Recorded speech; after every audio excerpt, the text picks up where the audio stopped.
Nothing is more irritating than watching your team get cleared out by an enemy tank while your friendly engineers do nothing.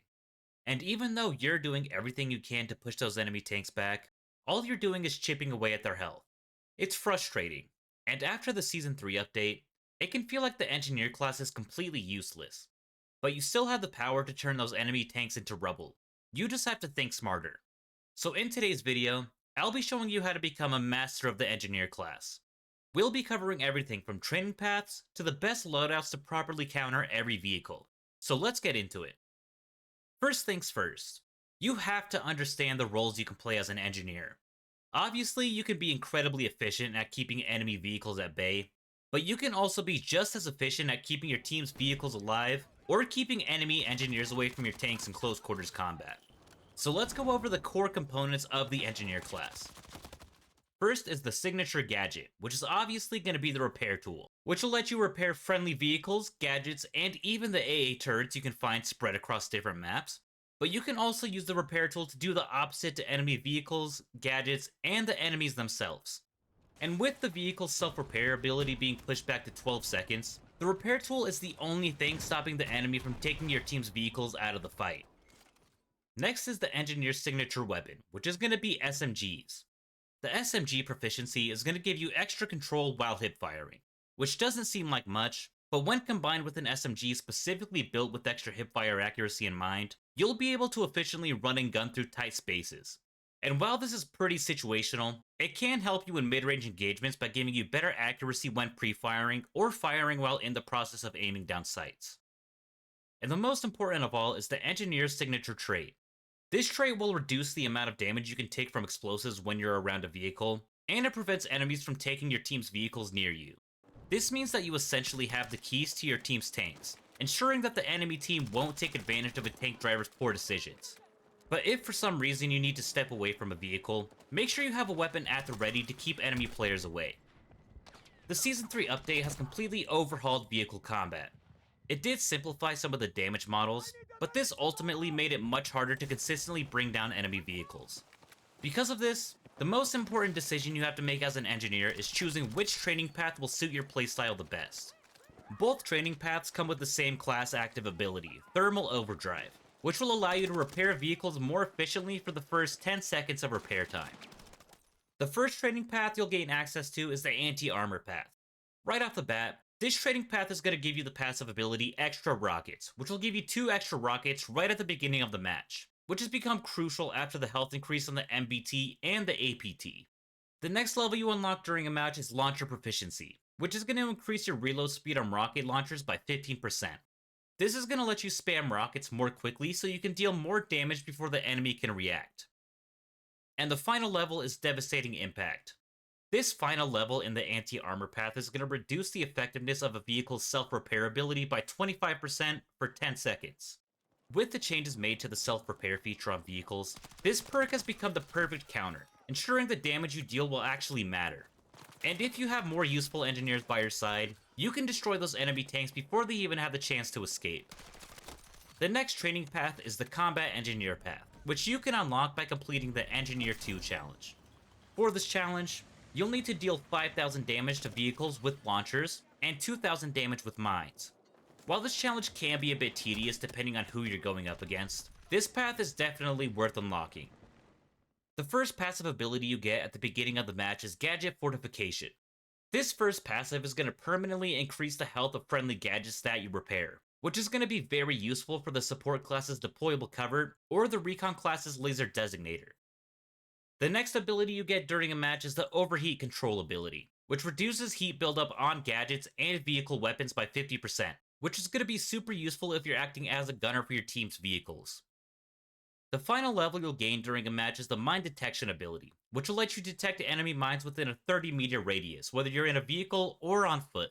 This is going to be super helpful when it comes to keeping your team's vehicles alive, and when paired with the mine countermeasures on vehicles, you'll be able to take them out as soon as possible. Unlike other training paths, these two paths can really differentiate how the engineer class can be played, and I'd recommend trying both out for yourself to see what's best suited for you. Now it's time to talk about the engineer's loadout. Unlike other class gadgets, every piece of equipment you can use as an engineer is just as useful as the others. But before we talk about the pros and cons of each gadget, let's go over the weapons that you should be using. First, let's talk about the SMGs. While they're pretty decent in close range combat, there are a few that are more viable than others when you're stuck in any mid-range engagements. And in my opinion, the best options for close and mid-range combat is the SGX, the PW5, and the SCW-10. The SGX is a pretty insane SMG, and it was barely affected by the random recoil increase that came with the Season 3 update. The SGX is definitely one of the best close-range weapons because of its high fire rate, low recoil, and superior hipfire accuracy, even without a laser. And with the right build, you can make it an incredibly viable option in mid-range engagements. And when it comes to builds, there's a lot of great options that can cater to your playstyle. The best all-around build is going to include the long suppressor, the extended barrel, the aim tac light, the violet laser, the slim angled grip, the 36 round mag, and the aftermarket buffer. This build has a lot of synergy that's going to work in your favor in almost any situation. The suppressor, grip, and aftermarket buffer are going to work together to completely delete all recoil from the SGX, letting you focus more on outmaneuvering your enemies as you beam them with laser accuracy. The aim tac light is going to make this even better in close range scenarios because it only turns on when you aim, which will more than likely catch enemy players off guard and make it much harder for them to land consistent shots on you. And because it only turns on while you're in ADS, players won't be able to see you across the map as easily as they would if you were to use the regular tac light. And the violet laser and the extended barrel are going to be the pieces that make the SGX way more viable in mid-range combat by increasing your muzzle velocity and ADS accuracy while moving. And with the extra ADS speed and draw speed you get from the slim angled grip, you can swap from your gadget back to your primary and lock onto enemy players in the blink of an eye. But if you wanted to focus more on mid-range combat, I'd recommend ditching the tac light and the laser so you can put on the light and suppressor and the 41 round mag. For a pretty crazy hipfire build, you're going to want the light and suppressor, the extended barrel, the 50mW green laser or the 50mW blue laser, the compact hand stop, the 36 round mag, and the aftermarket buffer. This build is going to turn you into a menace in close range combat. Even though the light and suppressor does give this build a hipfire penalty, it does make the build a lot easier to control by minimizing recoil buildup and improving recoil recovery, thus making the build even more accurate while hipfiring.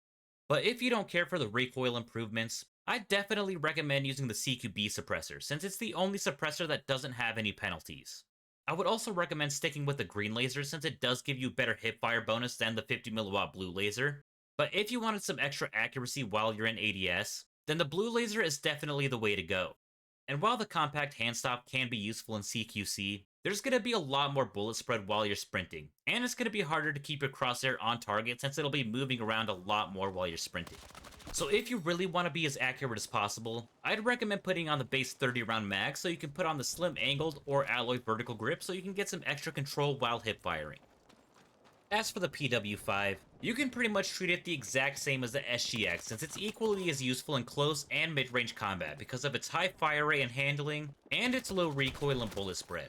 Mid-range combat will be a bit trickier because it has a slower fire rate than the SGX, but with the right setup, it can be even deadlier.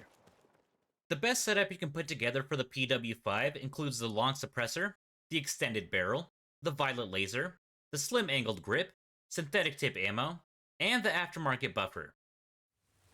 Just like the first SGX build, the suppressor, grip, and aftermarket buffer are going to minimize recoil, so you can focus on making your shots as accurate as possible. The synthetic tip ammo is also going to allow you to get a 3-shot kill up to 20 meters, which can bring your time to kill down to 157 milliseconds. And with a time to kill like that, you can beat out the SG553 and the TR7 in close range combat. This can also give you a 4-shot kill to the head up to 75 meters.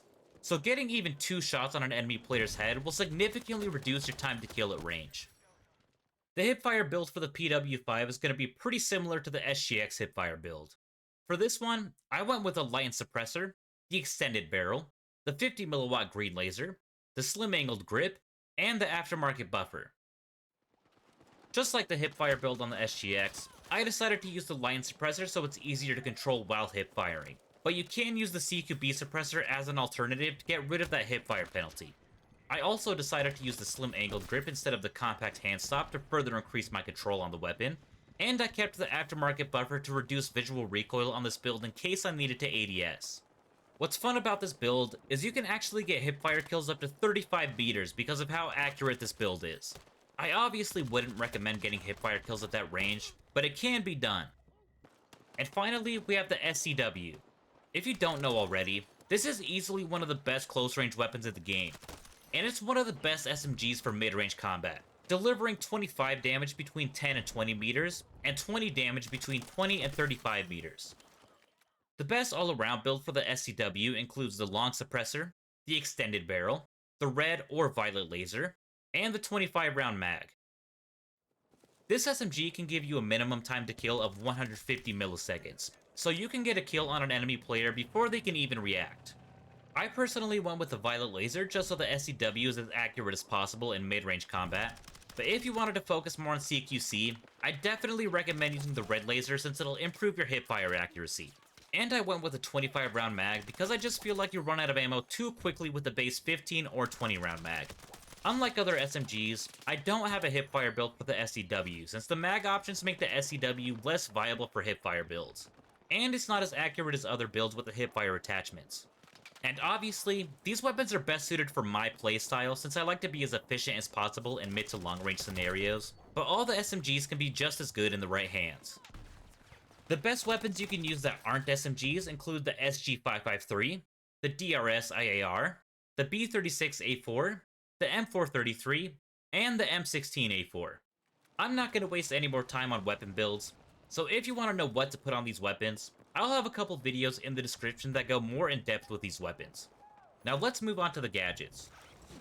The rocket launchers you can get your hands on are the MBT Law, the SLM-93A Spire, the RPG-7 V2, the MAS-148 Glaive, the M136AT, and the 9K38 Igla. For the mines, you get the M15, the M4A1 Slam, and the PTKM-1R. And besides that, you also gain access to the EOD bot and the vehicle supply crate. As a new player, you'll be able to use the MBT launcher and the M15 mine straight away, and the rest of the gadgets are unlocked between levels 3 and 47, or by completing engineer challenges. The Law is going to be the first unguided launcher you'll gain access to as a new player in Battlefield 6, and its description says that it's a missile that'll guide itself to an enemy vehicle and execute a top-down attack, but it's actually a lot more complicated than that. The Law will execute a top-down attack, but if you're 60 meters or closer, the missile won't be able to actually execute the attack because you're too close for it to start arcing upward. It's not until you're about 75 meters away or further until you actually notice its top-down attack. Its auto-guided feature is also a bit tricky. The missile is supposed to lock on and guide itself to an enemy vehicle in its path while it's in midair, but I've used the Law for more than a few hours on almost every map in the game, and I don't think I saw it lock onto a single enemy vehicle. More than likely it's a skill issue, but I genuinely think the feature might not be working correctly. As for its damage potential, you can deal a consistent 240 damage to any tank or armored transport vehicle, up to 560 damage to light transport vehicles, and up to 1000 damage to air vehicles, meaning that you can destroy tanks and armored transports with up to 6 missiles, light transports with up to 2, and you can severely cripple or destroy any air vehicle with 1 to 2 shots. The SLM-93A is going to be the first guided launcher you can get your hands on. This launcher is designed specifically for air vehicles, and it requires a lock-on before you can fire. This launcher can deal up to 650 damage on all air vehicles, which will give you a 2 to 3 shot kill depending on if you're targeting a little bird, attack chopper, or transport heli. When it comes to lock-on distance, you're able to lock onto air vehicles up to 550 meters away without them being painted. But if you're targeting a painted vehicle, your lock-on distance increases to 800 meters, which goes for all anti-air launchers in the game, so you can easily lock onto enemy air vehicles from across the map in maps like Liberation Peak or Contaminated. While this is going to be a good option against air vehicles, there are better options you can use, but overall, there really isn't anything negative to say. The RPG is going to be your most consistent and powerful option when going against ground vehicles.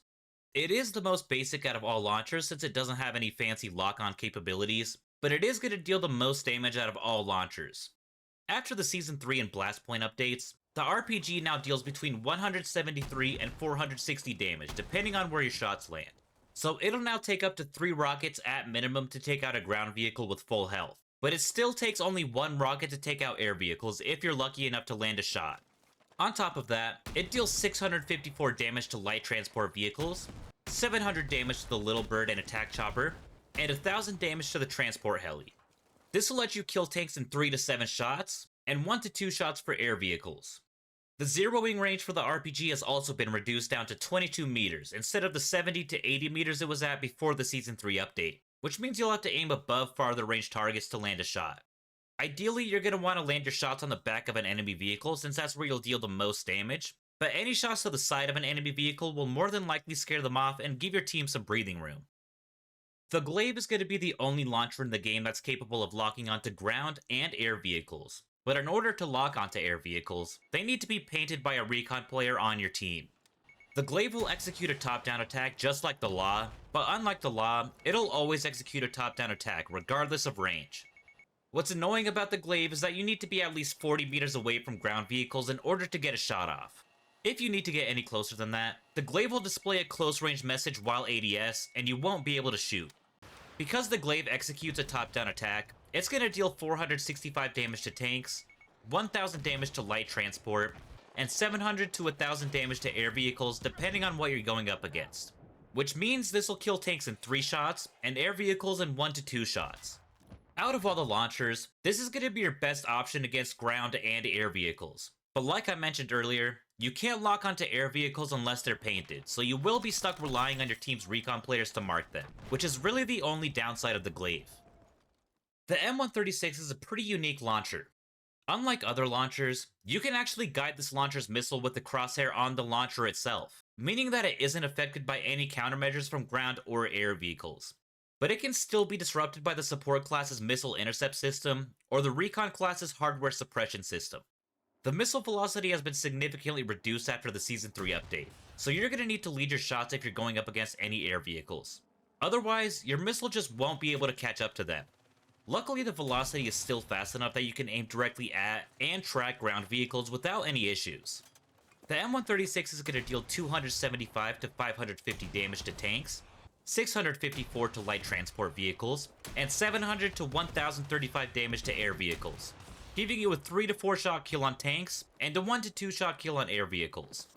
I would personally say this will be your second best option against any vehicle in the game, but the self-guided feature is going to take some getting used to when you're targeting air vehicles. And the biggest downside with this launcher is that you'll need to stay relatively still so you can accurately track your targets, which will more than likely leave you open to enemy attacks, so do your best to position yourself in a spot where most enemies won't easily see you. The final launcher is going to be the Igla. This launcher is a mix between the traditional lock-on and aim-guided launchers, requiring you to lock onto enemy air vehicles and keeping your reticle on target to keep the lock active, which will more than likely leave you open to enemy attacks, just like the M136. The nice thing about this launcher is that the Igla can reacquire its lock-on after an enemy vehicle deployed its countermeasures, or if you lose line of sight, meaning that your missile can loop back around and head right back towards targeted vehicles after their countermeasures have disappeared. From my testing, the Igla can lock onto air vehicles up to 800 meters away regardless of being painted.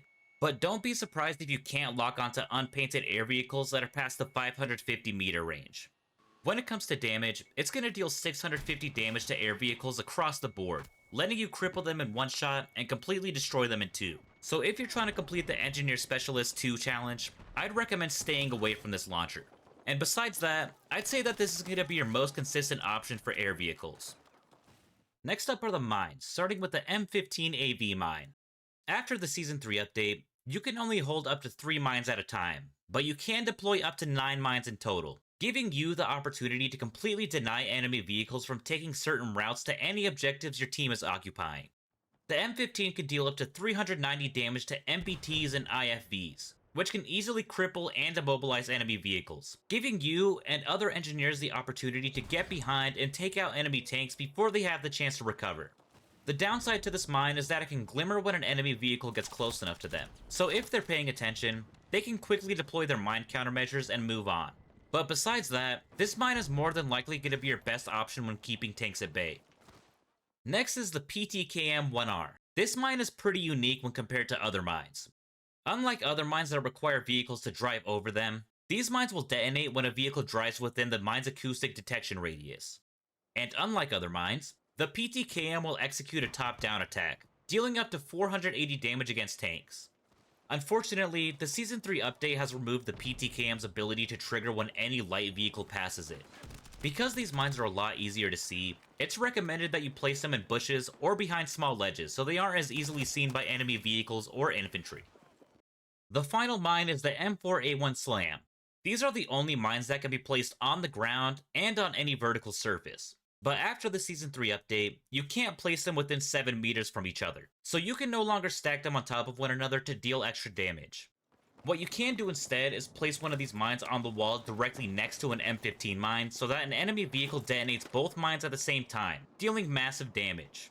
After the Season 3 update, the Slam now deals between 199 and 363 damage, and there's a short arming time before it can be activated by enemy vehicles, so running behind enemy vehicles and dropping the mine is no longer viable. Other than that, there really aren't any downsides to this mine, other than the fact that it's not as strong as the M15 or PTKM. The next gadget is the EOD bot, which is going to be the most important gadget if you don't want to take the risk of running around in the open with enemy vehicles around. The EOD bot is able to repair friendly vehicles and gadgets, or damage enemy vehicles and gadgets. They can also lay down mines, stun enemy infantry, and it can arm or disarm the MCOMs in the rush or obliteration game modes. After the Season 3 update, the EOD bot's mines now deal 300 damage, so it'll take up to 4 mines to destroy an enemy MBT. The mines also don't get triggered by enemy transport vehicles anymore, so you can place these mines in more ideal places without worrying about them being triggered by enemy quads or motorbikes, which can also be a downside to the EOD bot if you're trying to stop enemies from taking your back caps. But overall, this is easily one of the strongest gadgets you can use as an engineer. The final engineer gadget is the Vehicle Supply Crate. Before the Season 3 update, the Supply Crate only had 3 charges, which really limited its usefulness. But after the Season 3 update, the Supply Crate now has unlimited charges. Besides that, the Supply Crate can replenish vehicle ammo and reduce the cooldown time of vehicle utilities. And it can do all of this faster than the standard supply stations you can find around different maps, which is going to be crucial for vehicles that are capturing objectives or holding off enemy vehicles. The biggest downside of the Supply Crate is that it doesn't have any visible health bar, and it can be taken out pretty easily by enemy explosives. So it is important to place these in the right spots. And finally, we have the Throwables. The engineer has 3 throwables at his disposal: the basic M67 frag grenade, the V40 mini grenade, and the SCG-24 AV grenade. Both the M67 and V40 grenades share the same impact-based fuse timer that lasts about 4 seconds before detonation, but besides that, they're pretty different. The M67 is going to deal 100 damage to enemy infantry, which can easily kill them if they're within a couple meters of the grenade, but it can't be thrown very far, and you can carry up to 2 at a time if you replenish them from a friendly supply bag. The V40, on the other hand, is a bit weaker. It'll take at least 2 grenades to get a kill, but you can carry 2 right off spawn, and you can replenish up to 3 at a time with a friendly supply bag. And you can also throw them much farther than the M67, which is useful for flushing out enemy players. The AV grenade, on the other hand, acts completely differently than the other 2 grenades. The AV grenade will either detonate on impact whether or not you miss an enemy vehicle, or it will deploy a miniature parachute at the height of its arc so it can float down and detonate on the top of a vehicle. The AV grenade is going to deal up to 150 damage to tanks, 350 damage to transport vehicles, and 325 damage to air vehicles. Unfortunately, this grenade only deals about 10 damage to infantry players, but it can still be enough to flush them out if they're camping in a building or behind cover. Because this grenade deals so much damage to vehicles, you could use this to easily finish off enemy tanks or transports when their health is low, instead of wasting another rocket. The only downside is you can carry only 2 in total, so you will have to use them sparingly. Otherwise, they can be pretty helpful. With all that out of the way, it's time to talk about the general tactics you'll need to master to truly dominate as an engineer. The one thing that matters the most is your positioning, and with the angle damage rework that came with Season 3, your positioning is more important than ever. You have to keep in mind that shooting turrets will only deal 75% of your launcher's max damage, and shooting the front, sides, or rear of a tank will deal between 100% and 200% of your launcher's max damage. So do what you can to get a favorable hit on the side or rear of an enemy tank to deal as much damage as possible. And keep in mind that you can't just do max damage to the rear of a tank if you're looking at it from a diagonal angle. You have to be directly behind the tank to deal maximum damage. You also need to master your mine placement. You could always just place them randomly in hopes that an unsuspecting tank will run them over, or you can learn the routes that vehicle players commonly take and place as many mines as possible in their path. This is obviously going to be harder to do in maps like Mirak Valley and Gulmid Railway because there's so much open space, but it'll definitely be helpful in maps with tighter spaces like Siege of Cairo and Iberian Offensive. Once you have an idea of where the enemy tanks like to go, find the right places to drop your mines. Around corners, behind rubble, or in foliage, it doesn't matter. Even one cleverly placed mine can make the difference between keeping and losing your objectives. And after the Season 3 update, mines are the only thing that can slow down enemy vehicles. So once a tank takes critical damage, take the opportunity to pop out and deal as much damage as possible before they can retreat. Also, learn how to properly chain damage on enemy tanks. Like I mentioned earlier, you can pair the M15 and M4A1 mines together so you can deal massive damage. But if you can keep yourself hidden, you can wait for an enemy tank to run over one of your mines, and then immediately spam rockets at them to deal as much damage as possible. One of the most important things you can do is clear out any enemy engineers that are keeping their tanks alive. This is going to make those enemy tanks vulnerable to multiple attacks from your team without them having any backup to help tank that damage. And even if you're completely focused on destroying enemy vehicles, do what you can to keep your own vehicles alive. Whether you're dropping supply stations, swatting away enemy aircraft, or constantly repairing them from behind, you should be doing everything you can to support your own vehicles as much as you're taking out the enemy's vehicles. And if you play with a group of people, try convincing them to play as the recon or support class so you can use the laser designator and the supply bag to your advantage. And don't forget you can put just as much pressure on enemy infantry players. With the right SMG builds, you could be a force to be reckoned with if you play smart. Use your extra speed and mobility to get in the enemy's face and catch them off guard. And also, your launchers aren't just for damaging enemy vehicles. If you find an enemy camping in a building, don't be afraid to use your launcher to take out the whole building and kill them with nothing but rubble. Also, don't be afraid to pull out your repair tool if you're desperate. If you manage to catch an enemy off guard, you can easily take them out. The days of feeling helpless against enemy armor are over. At first glance, it may seem like the Season 3 update made the engineer class weaker, but in reality, it's just forcing you to play smarter. It's not about simply spamming rockets anymore. It's about understanding what's going on in every match and adapting to the best of your ability. And now you have the tools and the tactics to do so. As always, if you enjoyed the video or found it helpful, then consider dropping a like and subscribing to the channel so you can keep up with the best tips, tricks, and breakdowns in Battlefield 6. And let me know how you've been dealing with these changes in the comments below. Thanks for watching, and I'll see you in the next video.